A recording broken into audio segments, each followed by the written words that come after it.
Operation Annihilate. Stardate 3287.2. Who would have thunk? Directed by Herschel Darty and written by Stephen W. Carabazzo. And the air date was April 13th, 1967.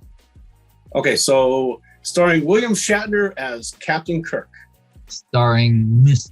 Spock as Leonard Nimoy. And DeForest Kelley as Dr. McCoy.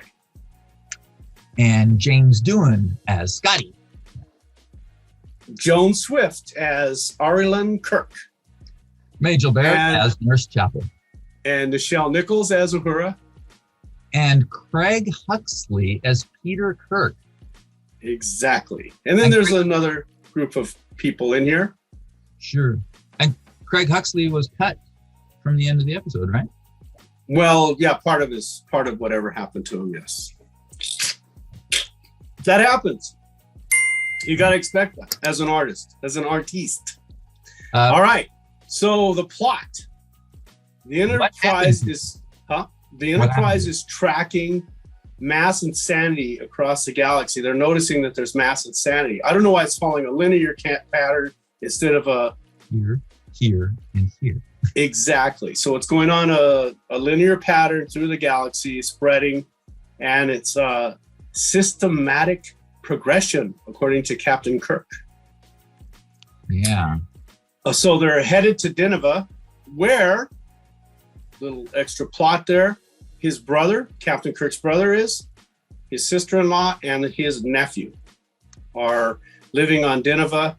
And so Captain Kirk's a little bit preoccupied with that because he's kind of worried about his sister-in-law, his nephew, and his brother. There's three, but let's cover the four kind of deals. Elephant in the room things. The big elephant in the room. Now, someone said this, I didn't say it, but it was kind of like obvious that the Enterprise is kind of a piece of crap because it can't even capture a Toyota flying into the sun.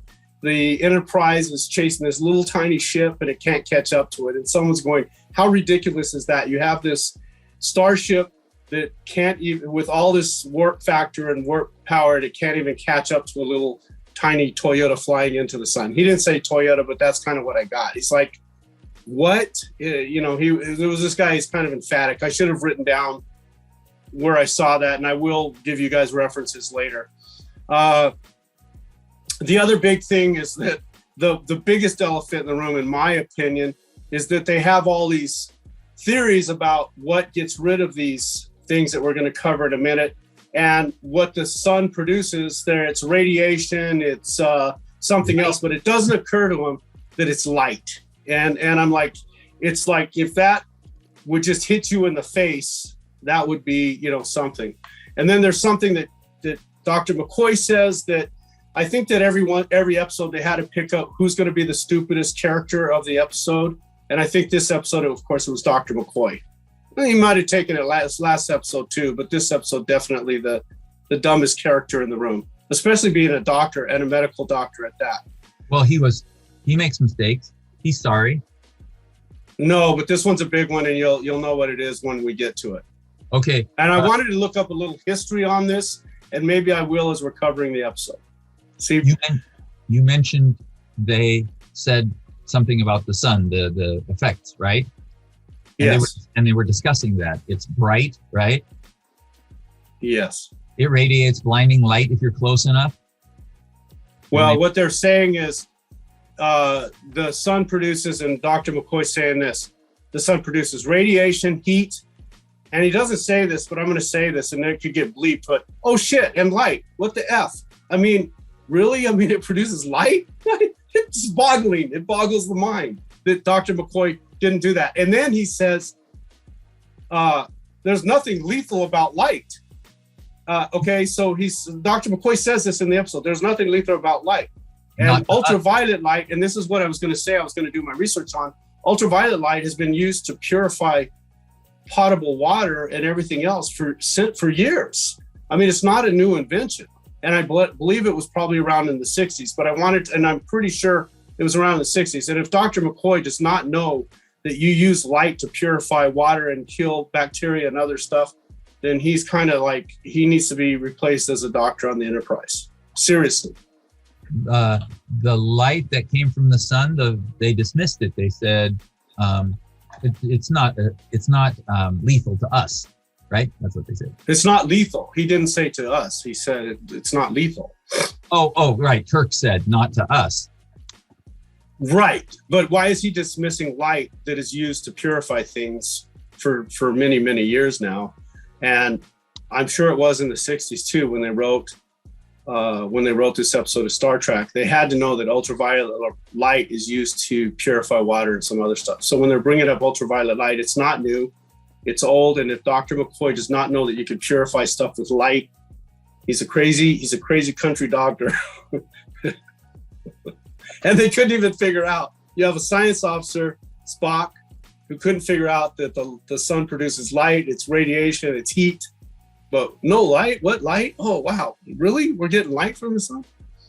And then the last thing is the thing that someone was also kind of upset about. He's saying Spock's extra eyelids, which I don't think they could quite get what it was in this episode. I think there must have been some discussion because they throw it back and forth. Like Spock is saying he has extra eyelids and McCoy is saying his optical nerves has adjusted. They should have just said my optical nerves has adjusted to the bright lights of Vulcan, and then that would have been good. But they kind of go extra eyelids and then optical nerves, and they flip it back and forth toward the end of the episode. And you think they should have just stuck with one reference?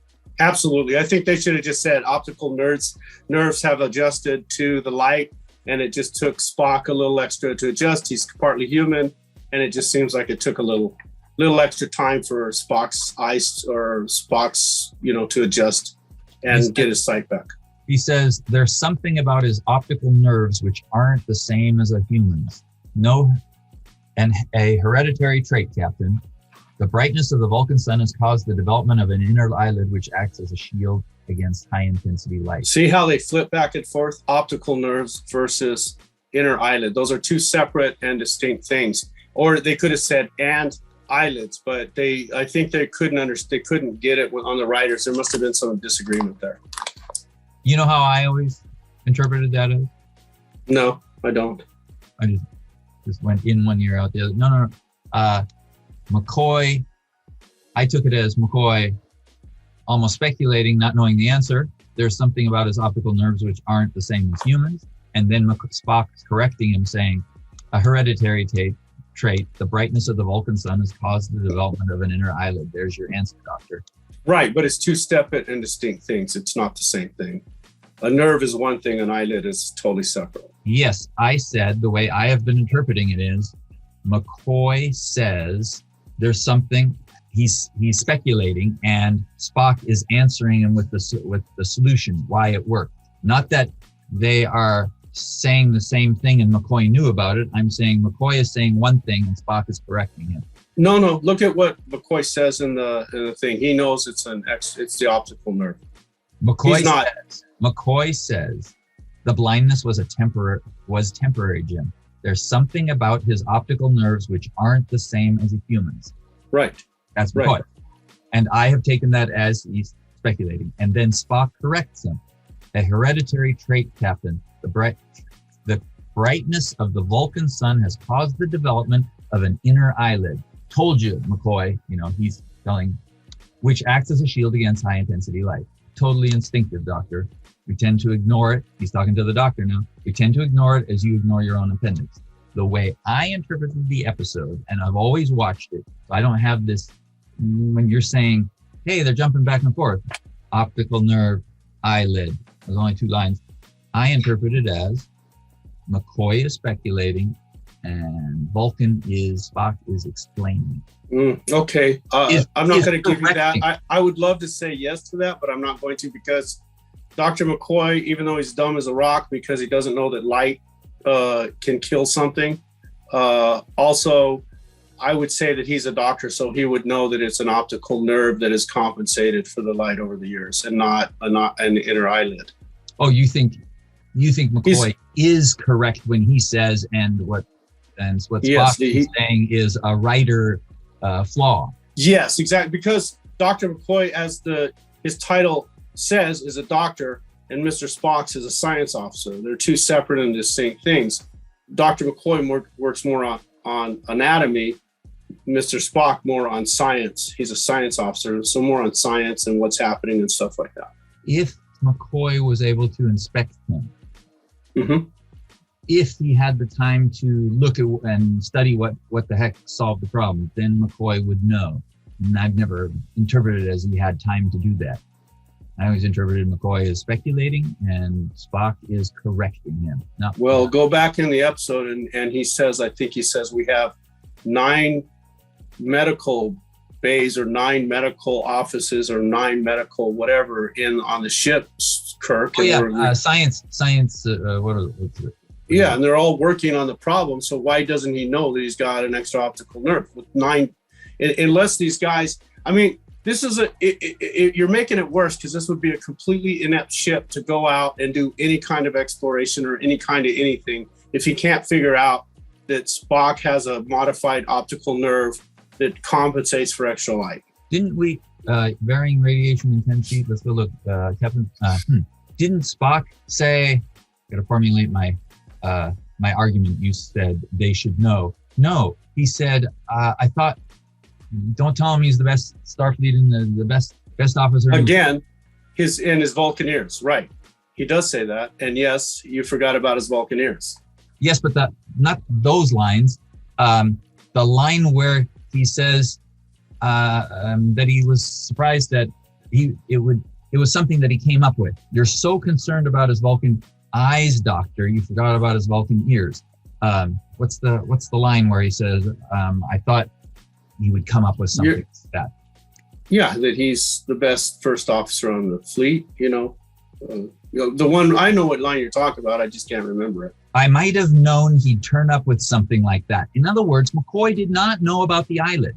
I would have to go with optical nerve. I think that an eyelid is not going to do it, and Spock lost his sight. I would imagine that an optical nerve, if it shuts off to protect Spock's eyes from the intense light, that it would take a while to compensate. An eyelid, you open an eyelid and you could see instantly. Spock could not see instantly. It took a while to recover his sight.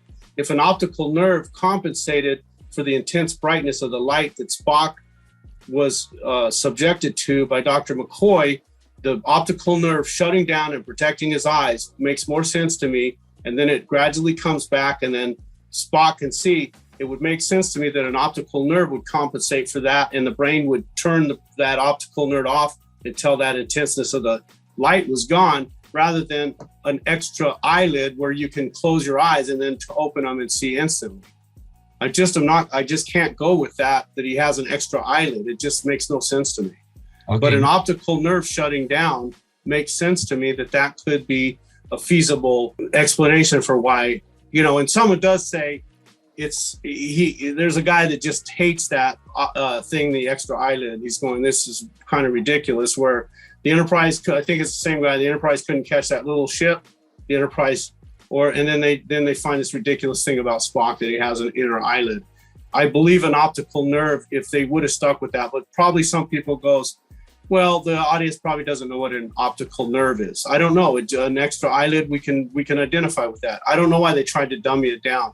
But an optical nerve shutting down to protect your vision, or, like your reflex reaction, right? You jump back if you're getting scared by something. That's a reaction that your body has. An optical nerve shutting down for Mr. Spock because of the intensity of the sun makes sense to me. An extra eyelid, not so much. So I believe there were two distinct things, and I think there was some ambivalence on the writers on how to explain what happened to Mr. Spock.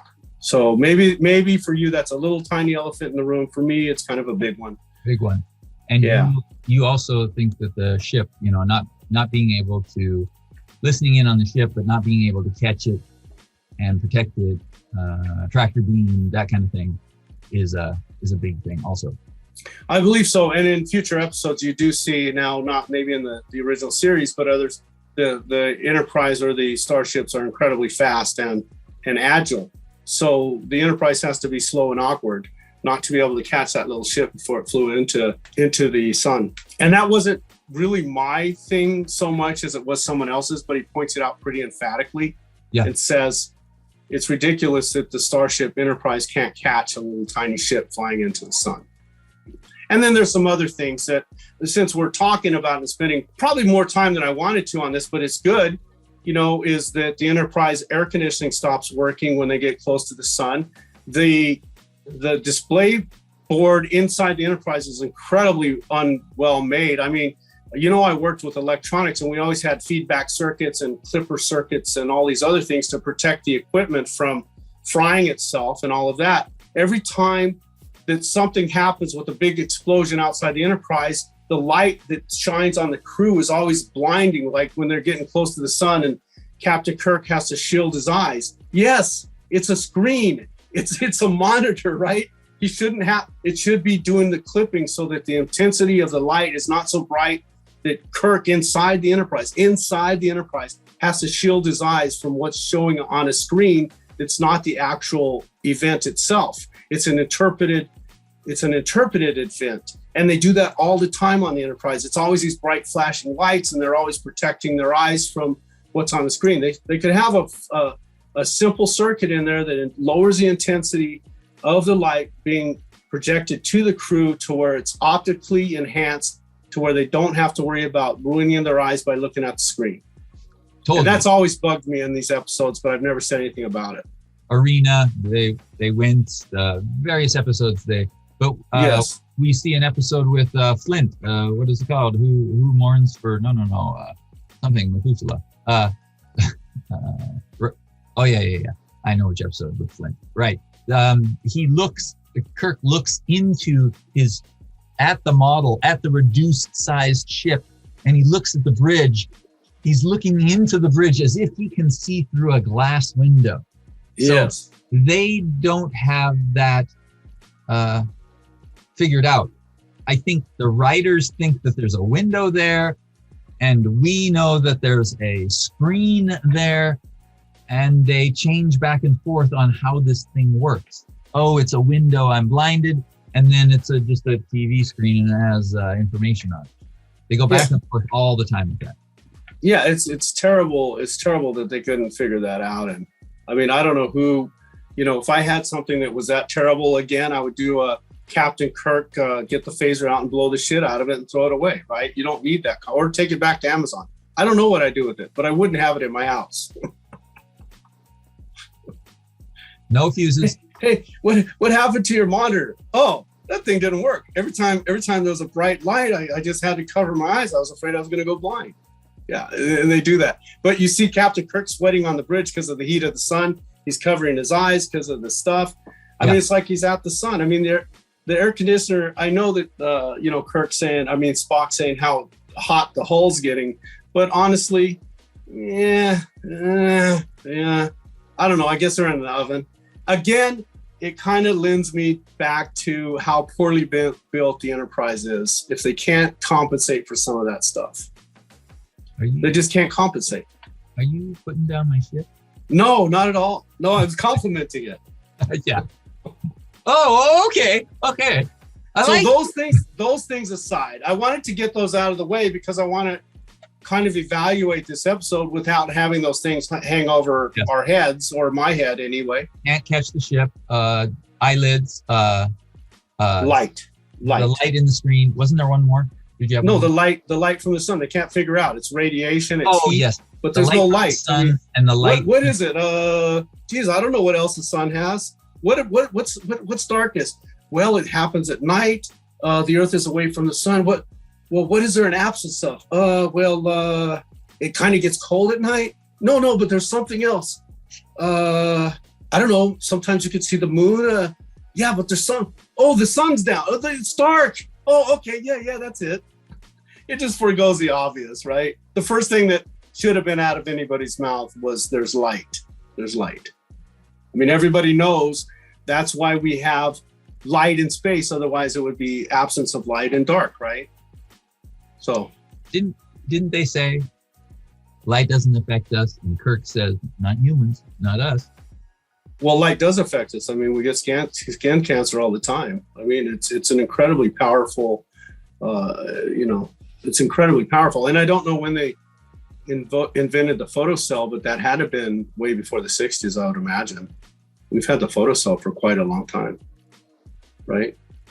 So well, I never thought that was a problem, overlooking. Really? The obvious? No, never. Well, McCoy's saying it doesn't do anything, and that is an obvious medical remedy. And also, he has lasers that cut. I mean, that's high intensity light. There's all these devices, operating devices for light. I mean, if you ignore that, I mean, it's just like they said, who's the Rock this episode? McCoy, you're it. The whole story goes away, right? If they can't hide the fact that the light does something, if they announce that, then they have no story, right? Well, I don't know. Do you think so? Really? I think they could have wrote it about that and trying to figure out what about the light, or what is it? They still have radiation. They can still say, well, let's try radiation, let's try heat. And then when he says heat and radiation don't affect it, well, let's try light, but not blow that off and say, light doesn't do anything, because we all know it does.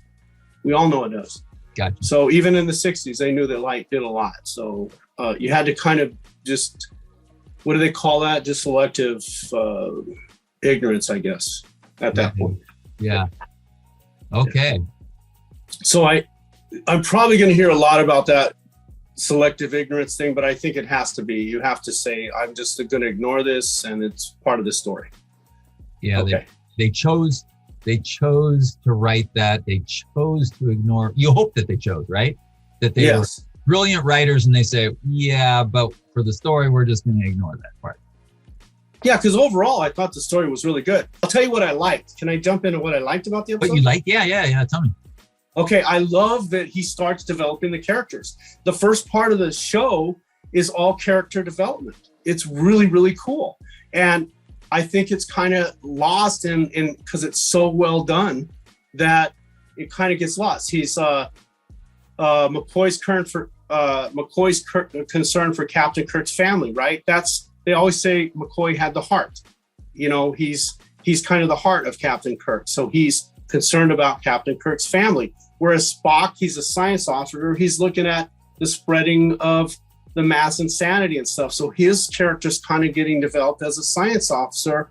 Not a lot of arc on the concern, although he does have big concern for Captain Kirk later, and it just comes out. But I just love that about Spock's character, that whether or not you could say it's his human trait or just part of Mr. Spock's traits, I love that about this episode too.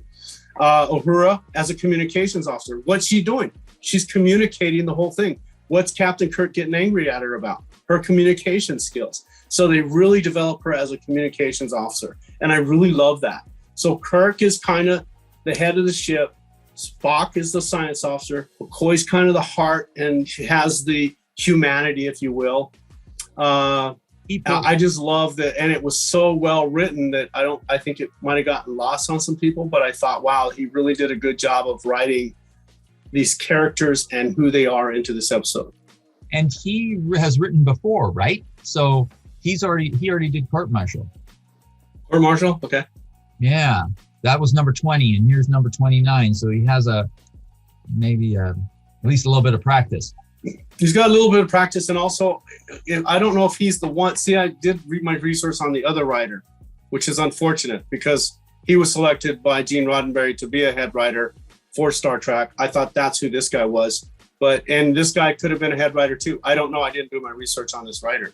I think you're going to rate this one a little bit low, particularly because it's not a bottle episode. It's a little bit of a planet episode, a little bit on the Enterprise. Will that affect this episode greatly? Come on. You know that they filmed there at the TRW, facility. Redondo Beach, Northrop Grumman Aerospace Park. Yeah. Nice, yeah. Huh? Yeah. And I drive by that, or I used to drive by that a lot. They get points for that. They get points for that. So not a battle episode, but a great location shot. I don't know if they shot all of it there. Some of it does look like studio sets, but they may have shot it there, most of it. Then I've got they're here. which he's already been infected by him. But I don't know. I think she did a pretty good job. What's her name? Screaming or Joan Swift. Joan Swift. She did a pretty good job of her acting. I mean, they really had her emote, and I don't know. I think she did a pretty good job. I think they wanted her to be the panic of the whole episode, the franticness. Well, she was, right? She said, "Stop him, Jim. You got to stop him." Right. As she was saying, "Who are you?" "Oh, you are here, Jim. You are here." This was a good thing on Shatner with Shatner, right?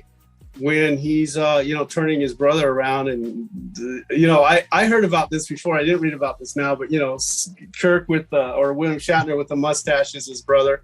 Yeah. So he did a good job of emoting on his own death. I mean, I don't know if I could have probably done that, right? You see your own self dead, you go, holy crap, this is how I end up, right? On the floor of a science lab somewhere out in space. It's his brother, it's not him, and Shatner's looking at nothing, so. Yeah.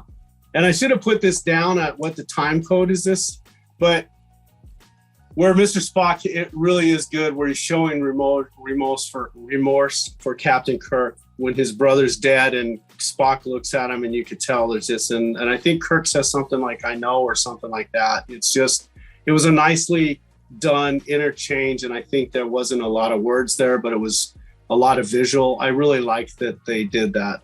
It was a nice touch, I thought. Yes, in the first act where after he finds out that his brother is dead. Mm-hmm. Right, yeah, and Spock is kind of like, So here you go again. Here's another thing. So the Enterprise, they go down to the surface and they don't pick up any other life forms. They go, no, there's no other life forms here. It's like this Enterprise can't see any other type of life forms except for human and plant life. That's all it can get. Well, we couldn't detect the silicone life form until he recalibrated, right? In the dark. But these are like single-celled things, and it can't even pick up a single-celled organism. I don't know. Now I know that I'm jumping forward, but I know that. Well, no, I think it was on the Enterprise as well. Didn't they have the ability when they're beaming someone up off the planet or something to take away their weapons? They just took away. I think it was in the original series, right? Isn't there an episode where they beam them up and they don't have their weapons on them? Put them in the transporter. You're thinking maybe of Day of the Dove. They put him in stasis couldn't we just get rid of him, Scotty? No. They held him, and then they went to the transporter pads with security guards to get him. You're saying, could they get rid of? Didn't they mention, though, that they could filter out badness? Yeah, that's what I thought. Sickness? Yes. As an ex-Trekkie, I can't remember. As an old Trekkie, I can't remember. As a young Trekkie, I would have known that answer because I know exactly what you're talking about. Let's see. Yeah, I'm not sure if it's part of the original series or it comes later. I can't remember. Or if it's in another series where they filter out sickness. And yes. Otherwise, they would use it all the time and say, let's just. Otherwise, Spock would have been cured like that, and like you said earlier, we would have had no episode. I think they've touched on that before, where they could use them in the transporter, fix them in the transporter. I thought so too, but the transporter seems to have its malfunctions. Oh, I like the name of that Aurelan says, which is horrible things from Ingram B. I'd love to come from Ingram B. I think that's a cool name for a planet. You Ingram like B. Starbase 11 and Ingram B. I don't know why I kind of like that name. It's like Ingram B. That's kind of cool. And then they talk about pain as control. And then, of course, she leans forward emphatically and says her last dying words, and she falls back. And I love all the medical devices. They all just kind of settle. When they settle, if you look up at them, I'm going to say it again. I know I said it in one of the other episodes. If you look up at those things that are all on the bottom, you got to say, I'm fucked. Oh, you're lying back and you're looking up at and the sensor's pointing at you, and you see those guys hovering. You're going, wow, I'm still alive. And then start to come down. You say, you're in trouble, huh? I'm done. A friend of mine said, she asked me, she said, Kevin, am I too old? And she's like 60. And I go, too old for what? And she's, I don't know if she'll ever watch this episode, but I go, too old for what? I mean, it was an odd question for me. And she goes, well, like for love and romance and relationship and stuff. And I said, I won't say her name. I said, you know, it's not too late until you're laying on your deathbed. You look up at the ceiling and you say, oh shit. I said, then it's too late. Can't do anything about it. So you see those things settling down at the bottom. It's too late. Too late. So I love the way this, I can't really interpret this, but I kind of like the little play on it where Captain Kirk says, my brother's son.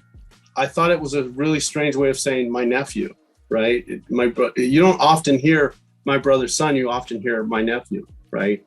So it just felt like, to me, like Captain Kirk's character was trying to push away the family thing. And, you know, and then McCoy does come to him and say, it's not just about your family. There's all these hundreds of millions of people. Didn't you forget something? Oh, yeah. Did you forget McCoy something? says in another episode, doesn't he? Yeah, he does it a lot, actually, with Kirk. Forget something. And McCoy. Jim, in Operation Annihilate, right? Jim, aren't you forgetting something? There's over 1 million colonists on that planet down there. Just as much your responsibility. They need your help too. Yeah, and I didn't really get why he said that, because honestly, I think with Captain Kirk helping Spock and the sun, he was finding out what caused it and how to eradicate it, right? So I didn't really see the disconnect between him and his concern for his family and the 1 million of colonists down on the surface of the planet. I just didn't get that there really was a disconnect there. Oh, Kirk says, I don't care what it takes or costs. He wanted to solve this problem, but it was only his family he was concerned about. Do you think? Well, no, I don't think he had abrogated his duty as a captain and his obligation to the colonists on the surface. I don't think they're mutually exclusive.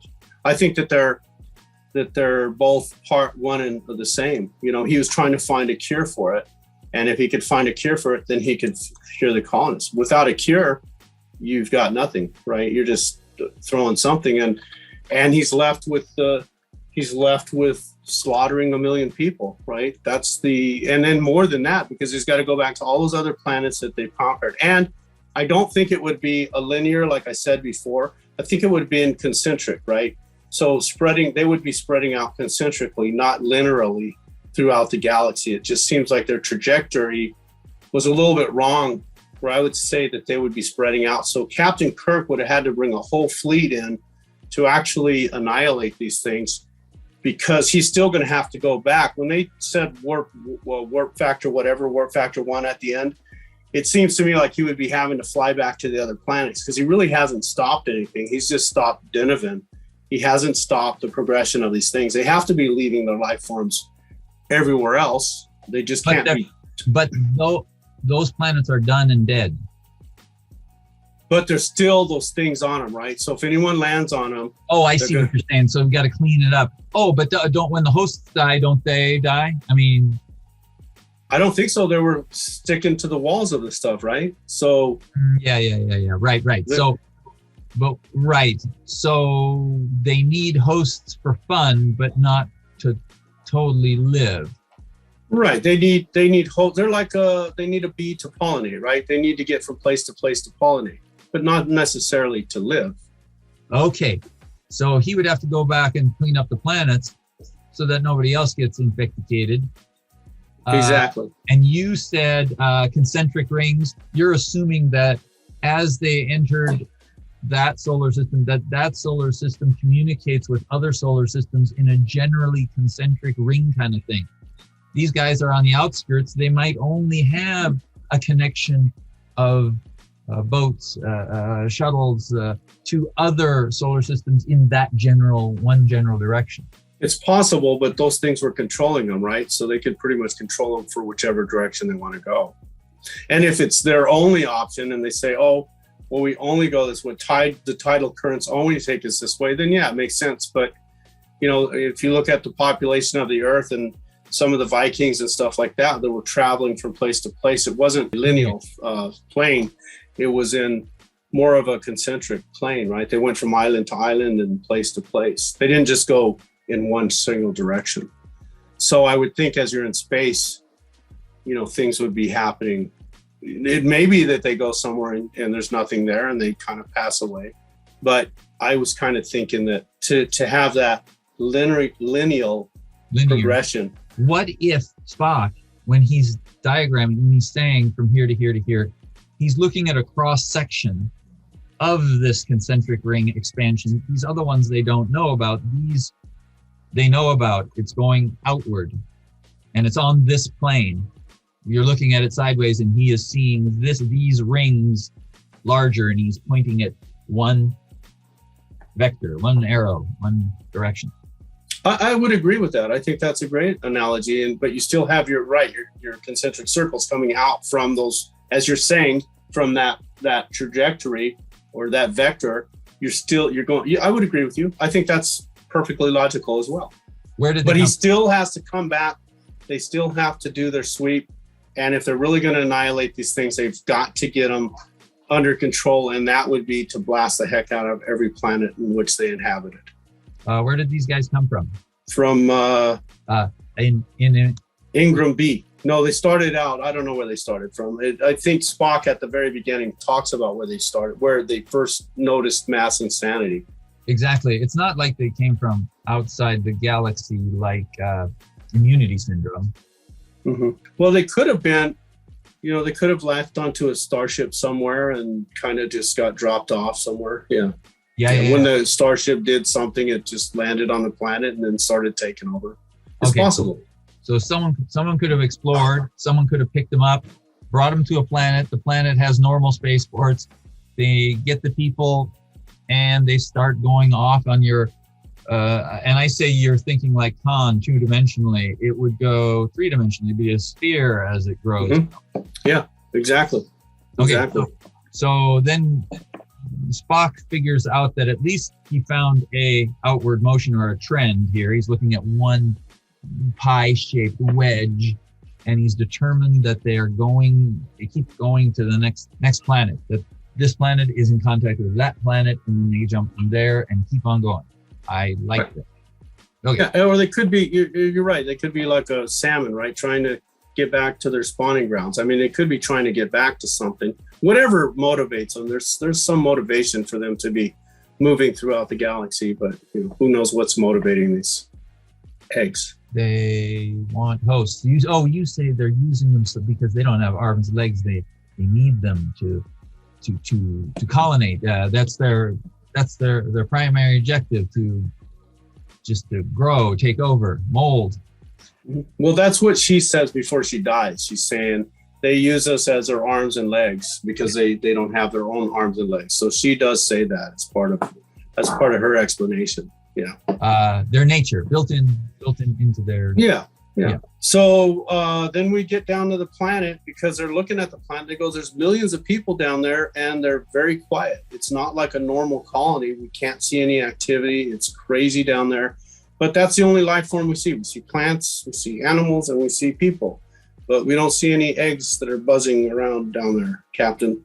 Because Captain Kirk says that after they get down to the planet. Well, we didn't see this. There's no life forms, but there's got to be something because she's screaming at us that there's something taking over the planet. Yeah, they're looking for it. And so we agreed earlier, and we're gonna agree, I guess, now that we're gonna call these fried eggs, right? Fried eggs. I like it. I like that. Okay. So I think omelet, I'm just not used to that. Fried egg. Yeah, the fried egg. So the fried eggs are kind of stuck to the wall and they're buzzing and squeaking and they can hear them. And when they get down the planet, they go, there's this strange buzzing noise that we keep hearing, right? But we don't know what it is. And we got to go find these things and figure out what the heck is. Why do these people keep attacking us? Because the planet people keep attacking them and trying to brain them, kind of bing them in the head. And they're like, well, they're really nice, but they're really mean, So there's a little bit of confusion there about why they are. I'm going to use, I don't know if this is an English term or not, but they do find these little eggs that are kind of hiding in the shadows on the planet. Yeah. And they use their phasers, which are light, I believe. and they have little effect on those little buggers, right? Those little buggers are pretty amazing to the phaser blasts, and they just kind of hang on, and not a whole, because I think the phasers only use radiation and heat. They don't use light. So the phasers have a little effect on those little buggers. Phasers. Photon. That's a light. Photon is light. Yeah. Take that out of there. We got to call them a non-photon device. No. It's the wrong frequency of light. Phase energy rectification. No. So here's a really cool thing that he wrote in here that I learned way back in my writing days in college. You state the obvious. And this, I loved that he wrote this in there. This is like, you state the obvious so that there can be no argument about this. And what the yeoman says is, what? Captain, it doesn't even look real, which is a very classic technique. So your audience is all thinking, those look so fake and stuff. So you just write it in there. You just tell them they don't look real, so that the audience has no doubt these don't look real, but just set that aside right away. Yes, we get that in another episode. These right here, McCoy says, no, McCoy or Sulu in Shore Leave doesn't appear to be real. They had a silicone-y, plasticky looking guy. Oh, yeah. The guy riding the horse. But that was different. I mean, I think that he was pointing out that these things are imitation, right, on Shore Leave, whereas in this one, they're pointing out to the audience, we know these don't look real. Forgive us. It's part of the story, right? Let's just get on with it. So I know that I don't know if I learned that in marketing or I learned that in literature. I can't remember where you just state the obvious. You just say it right away and you're done with it, right? So it's a classic writing technique, and he used it very well, right where it needed to be, because that's where you're looking at them and you're thinking, oh, Jesus, these things are, whatever you're thinking in your brain as an audience member, and they're just going to say it to you. Yeah, these don't look real, but what the hey, let's get on with the show, right? I just love that he did that. It's such a classic writing technique. And you guys can comment below if you don't believe me, or you look it up and you do know what I'm talking about. Subscribe above. Next episode over here. So then we go on to Kirk kind of foreshadowing with his comet. It's too close in here. It may be a trap. Then it attacks Mr. Spock. So he foreshadows the scene that's going to happen, and then you get the attack. Those things flying around, though, they cracked me up. They're, I don't know how they did it. I guess strings everywhere, but it was pretty funny that they're flying around like that. And apparently there was some pain involved, and we have a classic blooper scene in the blooper reel where it hits him in the back as he's walking up the stairs, and another version of that scene, and they start laughing. I don't know why they laugh when it hits him so hard. It hits Spock very hard. Yeah, Nimoy. Yeah. Mm-hmm. Yeah. I like and then they get up to the Enterprise, right? And they have Spock in the sick bay, and he's laying on his stomach, and they're checking him out, and they're trying to figure out and pull this up. And I did like the interchange between Dr. McCoy and Nurse Chapel. She's really concerned about Spock. She doesn't think Dr. McCoy did enough. He's saying, let's close it up. She's kind of saying, you didn't really do anything here. And he's like, either do what I say or get out of here and get me someone that can. I don't know why I just like that little interchange. It's just kind of cool in a way. It's just, I don't know why I liked it. If they were going to cut it, I think that was something they could have cut out, but I think the interchange was good. Right. What did you think? She's in love, and he's saying, get with the program here. Appropriate. Let's listen to the lieutenant. Listen. Back order. Captain, doesn't even look real. There you go. Yeah. We should put that in there. I hope Erica puts that in there where it doesn't even look real. And what I'll do is I'll try and find what that is. And I believe it's in writing. I think it's in writing, or it might have been in marketing. I can't remember. You just get rid of it real quick. Yeah, it's a real quick, easy technique. Tell them the truth. Writers. Volvo, boxy, but good. Yeah, exactly. Just tell them what it is and get on with it. Yeah, it's kind of cool. So I hope Erica shows us too. I'm looking at, and I don't know where exactly this is, but when McCoy's showing Captain Kirk the specimen. I'm just wondering if he has it in enough solution or enough water. I mean, they put the water in its little plastic container up here, and there's this little tiny thing floating around. He could have had like half the water and still had that thing floating, or half that solution that he has that specimen in. Are you, when he's showing it to Kirk on the bridge? The bridge, yes. Yeah, I think he needed a little more water in there, don't you? He had a whole like liter of water, and there was a little floaty thing at the top. He did not need that big well. Yeah, he could have had it enough. Yeah.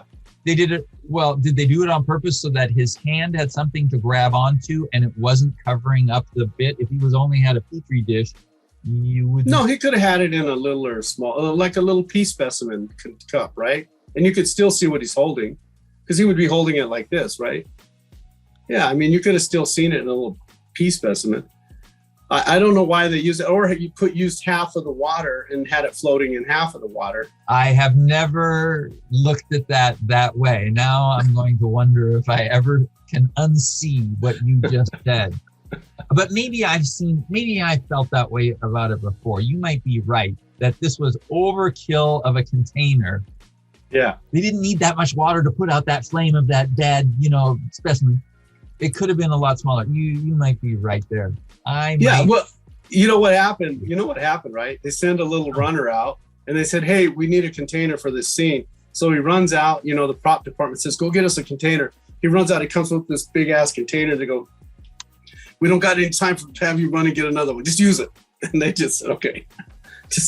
No, really? We don't have any little cups in the prop department.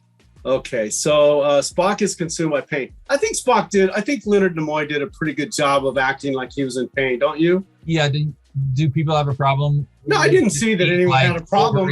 Overacting or something? No, I don't think so. I mean, I didn't see that. And then here's another little problem that I had in this. Not as big as the other ones the three that I pointed out at first, but here's a big one. Captain Kirk announces that Mr. Spock is dangerous and he needs, the security. Again, there's another security flaw in the Enterprise. He's saying it over the loudspeaker. Spock, he's dangerous. You need to take him down. Phaser's on stun, whatever he's yelling into the mic, right? Just he's dangerous and stuff. Spock, at that moment, he's still on the mic. He's walking in the bridge. He's got security on the alert. And he doesn't say, and he's on the bridge, get to the bridge. He doesn't do that. He just shuts him off and starts fighting Spock on the bridge. I'm like, what? You just called a security alert. He's walking into the bridge. He's right here. You've got him on the loudspeaker. You've got their attention. They're all ready to go. He's on the bridge. Tell him Spock is on the bridge. Tell him, Jim. Tell him, Jim. From Mary. Oh yeah, he comes on the bridge. I'm looking at it right now. We got a big kerfluffle. Here we go.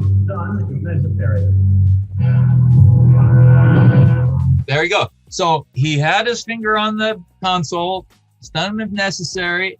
The door opens, he comes out, he let go of the button, I'm sure, as he steps back, but he could have just pushed down maybe back on the button you're saying. And no, he could have held the button. He's on the bridge. He was already on it. He was already on it when Spock walks in on the bridge. Why does he stop the transmission? I'm NBC and I want to see some action. And Kirk, well, they could have still had the action, but they could have had the final result was the same, right? Because he's on the bridge, and then they could have their little scuffle, and then security could have walked in. Yeah, I mean, because nothing would have been lost there, nothing at all, right? Because he ends up in sickbay after that time. He's on sickbay. I have a problem. The previous episode and alternative factor. Why did he choke her and not wait until she was done with the conversation? Here, why didn't they just include that sentence? I've never thought about that. Oh, we should have like a scoreboard. We should. Bruce agrees with you. So I'll throw you another bone. I've never thought about that. You're right.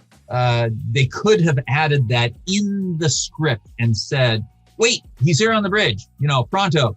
And then it wouldn't have changed anything, but it would have seemed more natural that that's what you would do. Absolutely. It's absolutely what, and all the episodes where you hear that James T. Kirk is unflappable, according to this one, he's completely flappable, and he totally let that go. Huh? Oh, because of this right here, what we're talking about? Well, he totally let the thing up. I mean, you got the guy, you got him on the bridge, you got security alerted already. And it really, honestly, it would have not taken away anything from the story at all, because Spock ends up in sickbay anyway. So they could have had their little scuffle there, and then he would have been, and then you could see security walking into the bridge, and it would have just given props to security, props to Kirk. Let me try this one again. Let me look at this here. He's got out of his chair and he's about to push. This is at 22 minutes and 25 seconds. Select security alert. Locate and restrain Mr. Spock. He may be dangerous. Okay. He's still leaning over the... Yeah. Use phases on stun if necessary. You're right. He looks over and out comes guy out of the turbo lift. He still has both hands on the console. Right? Yep. And then he moves back. Yep. He should have been the cool, collective, grace or under pressure, right? Yep. And just finish the sentence as, never mind, he's here, we'll handle it, or whatever. Or get to the bridge, right? Yeah, instead of having them run all over the ship, they're still running all over the ship looking for Spock. They don't even know where he's Vulcan. And all their tricorders and stuff cannot detect aliens, cannot detect what's the other episode where I said that Hordas, silicone features, can't detect alternative life forms, the salt vampire. And they can't detect Vulcans on their own ship, because we find out later it's very difficult in Enterprise incident for them to figure out the difference between a Vulcan and a Romulan. Okay, but they can't detect a Vulcan on the ship. They would have been tricordering around going, oh, these humans, we can't find them. They're only tuned to detect humans, not living. Oh, they can't find alternate living beings. They can't. No. It's very difficult. You only can detect what you know. So you design these instruments to look for more of the same. Okay, but that's only halfway through the episode. Yeah, we're only halfway done. Exactly. And we get to the good point that I was telling you about before, why I trimmed my nasal hairs, because they have a very low shot of Spock when he's laying on the medical bed. You're just looking right up his nostrils, a whole shot, and absolutely no nasal hair. I am so impressed that Vulcans do not grow nasal hair. This is a problem, I think, when they have low shots like that and get double chin, right? Yeah. They're like this and camera's right there, or looking up the nose, or that's a difficult thing. They want that angle, but really it's not easy. Yeah, so they get them there. Okay, so we have a couple throwbacks. What? I believe we've got a couple of references to earlier episodes. Now, this one I believe is a reference to City on the Edge of Forever, because Spock says, "Let me help." And I believe that Captain Kirk in City on the Edge of Forever says, yes. Isn't it the same line, "Let me help"? It is. Kirk says in the city, "Here, let me help you," as Spock. And then Edith says, "Whatever it is, let me help."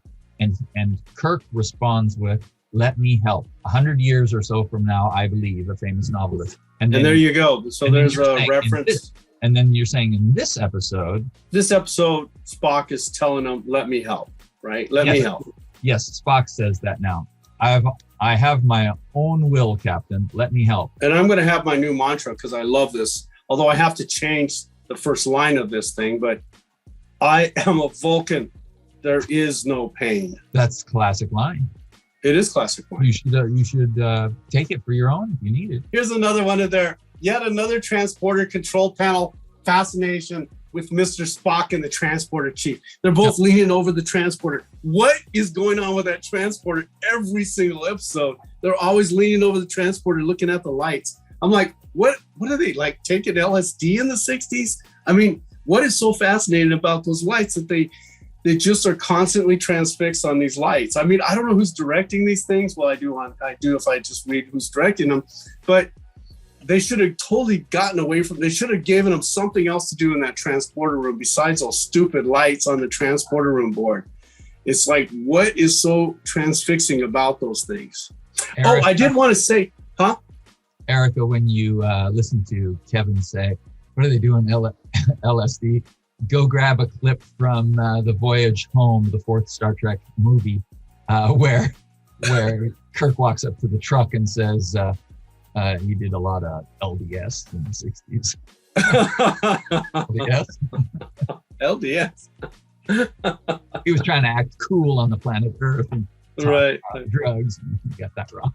By the way, I don't know if I mentioned it before, but again, he's the engineer, Mr.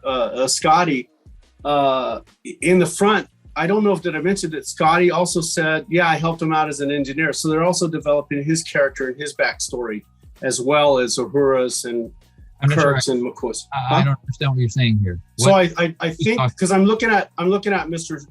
Scotty in the transporter room. Yes. But he was also an engineer, and at the first thing they're talking about Deneva and how he used to help transport things as Deneva as an onboard engineer. Oh yes, he was on one of those runs. He's familiar with the area. Yeah, and he's familiar. He's an engineer, so his backstory is he was an engineer before he came to the Enterprise. I love that the character development in this was really good. I think again, that's just another one, and I didn't really think about it until I saw him transfixed to the transporter. I got to tell you, I bought a transporter panel online, and hopefully I'll get it before our next week's episode, and I'll tell you whether I'm transfixed or not. I don't know, probably will be, but I hope it works. I also they're looking at that panel. They're always checking out that panel. What is so fascinating about that stupid panel? I do not know. Okay, end of Act 2, and it's at the beginning of Act 3. Here we go. Spock comes in. They're looking at the... I thought you were still confined to 6 days. I was. Enough. What do you... Okay, so the two engineers were looking at the... And Spock. Yeah. Well, that thing has to be tweaked all the time. That thing is on the brink of not working because it's high tech. It's really high tech, and it does disturb the molecules of the body. So yeah, you're right. They need it. McCoy knows all about that. A really good choice. I thought it was a brilliant choice to pick Spock as the one that gets infected by the egg, by the fried egg. I just think it was a brilliant character choice to have him be the one that the egg attacked, and to implant itself on Spock. I don't know why. I just thought that was brilliant. It could have been Kirk. It could have been Dr. McCoy. It could have been that the yeoman. It could have been someone, but it was Spock. And I don't know why. I just thought that's a really good choice in this episode to have him be the one. Even though they had something special that he was able to get out of the problem. Well, that they could have optical nerve shut down. I would have liked that still, but But right now, so in the episode they said who's going to be the martyr, and that's going to be Spock, right? Because he does actually say that he's going to give up his life. It's kind of subtly written, but when he says, "Just beam me down to the planet with your son, your nephew, there's no hope for us." He's not saying we're going to live. You got to destroy the planet to stop these things from spreading. So it was kind of a self-sacrifice. So it was a martyrdom thing that Spock said there when Captain Kirk says, I don't know why. I don't know if there was more lines in there that they cut out, or they just wanted to subtly inference it that they're going to wipe out a planet. But for whatever reason, he's the martyr of the story. Then McCoy, of course, dumb as a rock in this story. And Kirk, of course, is Kirk in the story. So, No, McCoy knew what he was talking about with the limited knowledge he had. No, Bruce, they studied him up and down and learned that it was optical nerve. He knew what he was No, I'm talking about light now. I'm talking about ultraviolet light. Yeah. It's not killing. Yeah. Okay, so yes. I love the line where Spock says, I am the choice. I have to go down to the planet. I'm the one. Yeah. And I love where Bones is kind of protesting. But I love that they took it out of the room, of the transporter room, and they had like more or less a private conversation in the hall on the Enterprise. It's kind of cool too. You don't start arguing with the captain of the Enterprise in front of a bunch of people. Yeah, you took it outside. Yes. Great choice. And then when he's saying, Captain Kirk, he can't go down there. He's like this. And he goes, you're not going to tell me that Spock is the obvious choice and all that. And he goes, Bones, I don't have to. We both know he is. Great line. And then you have the people on the planet. I'm kind of running through it a little bit. If you have something to throw in here, you can. It's tough to stop you talking. Once you get going, you're just barely. Well, then Spock goes down to the planet's surface, and there's going to be more people trying to brain Spock. that guy just like took way too long. If he would have just jumped out and brained Spock, he could have had him right away. Boom. But I don't know what that cut was really a long cut to have someone sneaking up on Spock.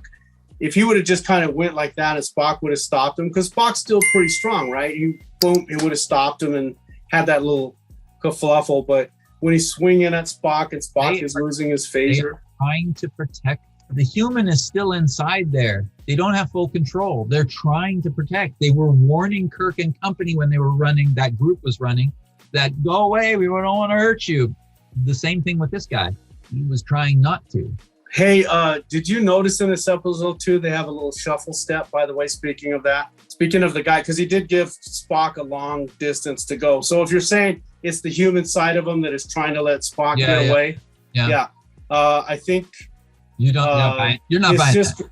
His sister-in-law, when she's in that room and she's going, they're here. She kind of hesitates to give them a chance to catch up with their lines. I think there's another shuffle step to hit your mark and let them do their thing. It's pretty cool to see these things in Star Trek. And then we get to what you were talking about earlier. We get to the normal, let's round it out with a little Star Trek humor, the Vulcaneers thing.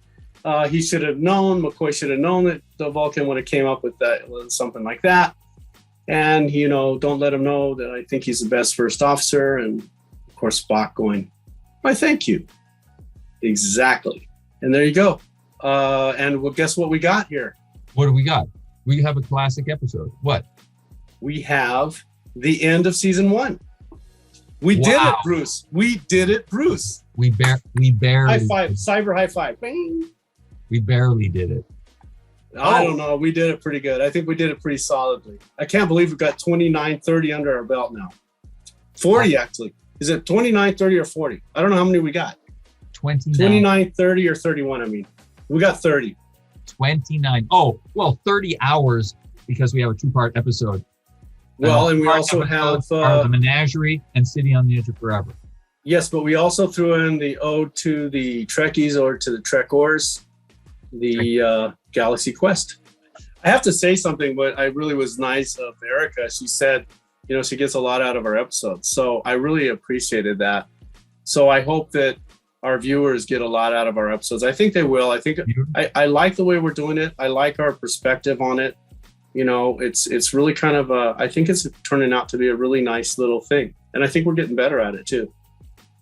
But there you go. So rating, what's your rating on this episode? Oh, I like the episode. And you mentioned, Bruce, you won't like it very much because it's not a bottle episode. That's on the show. And I disagree. If I think that if I counted up all the minutes on the ship as opposed to outside on the campus, right? That it would be overwhelmingly, 80% shipboard stuff. This is a classic good episode because of the way these guys have this problem. Better than Lazarus. So what the heck did I give that one? So this has got to be 85, 86. Good. Yeah. You always kind of give a range. You never have a number. You're always like 85, 86, 83, 85. But I pick a number when 78, 84. Yeah. I think it's a good 80 on this episode. Mm-hmm. Yeah. That's great. It's one of those things, like I say, if you set aside the elephants in the room, you got a good episode here. You got it. Okay. All right. Thank you, Bruce. Thank you. It was great. Nice. You were real good. It was great. Thank you so much.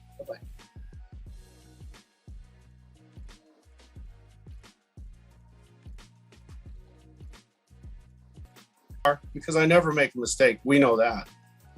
I only made one mistake in my life, but then I found out that was a mistake. I trim my nasal hairs because of the episode. Look, see? Can you see it in my nose? Yes, but were they visible before or something that prompted you to do that? What's that? Were they visible before that prompted you to do that? Did you have a camera coming from below? No, the Apparition Annihilate. It was kind of annihilate your nasal hairs. I'll tell you why when we're talking about the episode. Yep. Okay, so starring William Shatner as Captain Kirk. Starring Mr. Spock as Leonard Nimoy. You want to try that again? No, that's it. Does he not do that on planet Earth? Starring Leonard Nimoy as Mr. Spock. And DeForest Kelley as Dr. McCoy.